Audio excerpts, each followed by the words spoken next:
honored to serve as either your 111th or 112th mayor. Thank you to my parents, Mama and Baba. Thank you to my family from Kampala to Delhi. Who does New York belong to? It belongs only to the wealthy and well-connected, those who never strain to capture the attention of those in power. We will tell a new story of our city, who supported President Trump a year before they voted for me. My fellow New Yorkers, today begins a new era.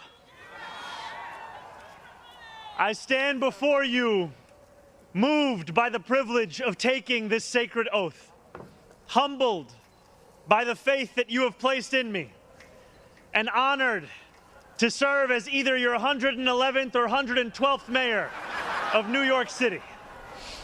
But I do not stand alone. I stand alongside you, the tens of thousands of you gathered here in Lower Manhattan, warmed against the January chill by the resurgent flame of hope. I stand alongside countless more New Yorkers watching from cramped kitchens in Flushing and barbershops in East New York, from cell phones propped against the dashboards of parked taxicabs at LaGuardia, from hospitals in Mott Haven and libraries in El Barrio. Thank you to my parents, Mama and Baba, for raising me, for teaching me how to be in this world, and for having brought me to this city. Thank you to my family from Kampala to Delhi. And thank you to my wife, Rama.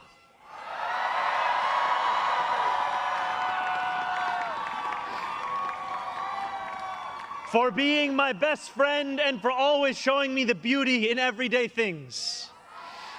And most of all, thank you to the people of New York. Who does New York belong to? For much of our history, the response from City Hall has been simple.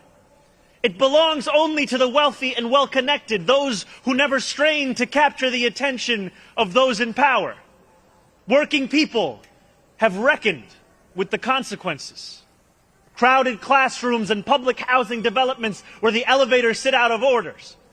Roads littered with potholes and buses that arrive half an hour late, if at all. Wages that do not rise and corporations that rip off consumers and employees alike. And still, there have been brief, fleeting moments where the equation changed. City Hall will deliver an agenda of safety, affordability, and abundance, where government looks and lives like the people it represents, never flinches in the fight against corporate greed, and refuses to cower before challenges that others have deemed too complicated. In so doing, we will provide our own answer to that age-old question.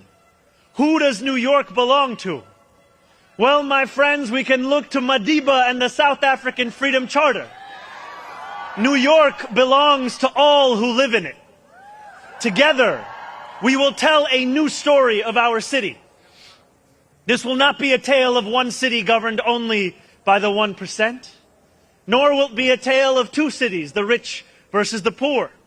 It will be a tale of 8.5 million cities, each of them a New Yorker with hopes and fears, each a universe, each of them woven together. Few of these 8.5 million will fit into neat and easy boxes. Some will be voters from Hillside Avenue or Fordham Road who supported President Trump a year before they voted for me, tired of being failed by their party's establishment. The majority will not use the language that we often expect from those who wield influence. I welcome the change. New Yorkers. And it will be New Yorkers who reform a long broken property tax system.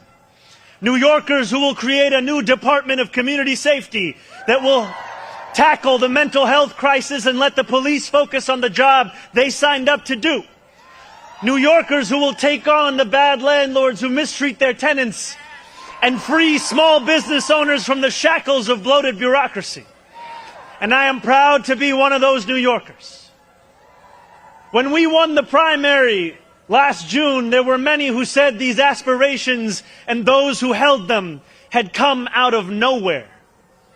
Yet one man's nowhere is another man's somewhere. Here is what I want you to expect from the administration that this morning moved into the building behind me. We will transform the culture of City Hall from one of no to one of how. We will answer to all New Yorkers, not to any billionaire or oligarch who thinks they can buy our democracy. We will govern without shame and insecurity, making no apology for what we believe. I was elected as a democratic socialist, and I will govern as a democratic socialist.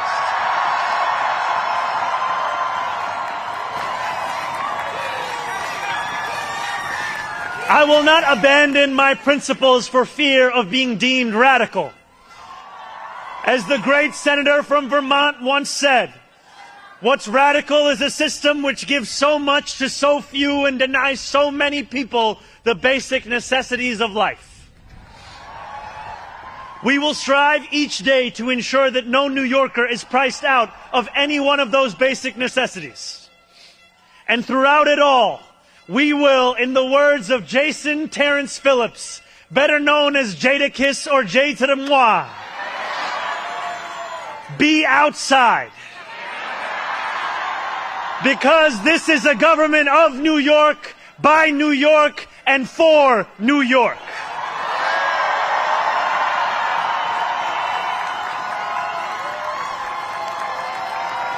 Before I end, I want to ask all of you, if you are able, whether you are here today or anywhere watching, to stand with me. I ask you to stand with us now and every day that follows. City Hall will not be able to deliver on our own. And while we will encourage New Yorkers to demand more from those with the great privilege of serving them, we will encourage you to demand more of yourselves as well. The movement we began over a year ago did not end with our election. It will not end this afternoon. It lives on with every battle we will fight together. Every blizzard and flood we withstand together. The work endures. The work, my friends, has only just begun. Thank you.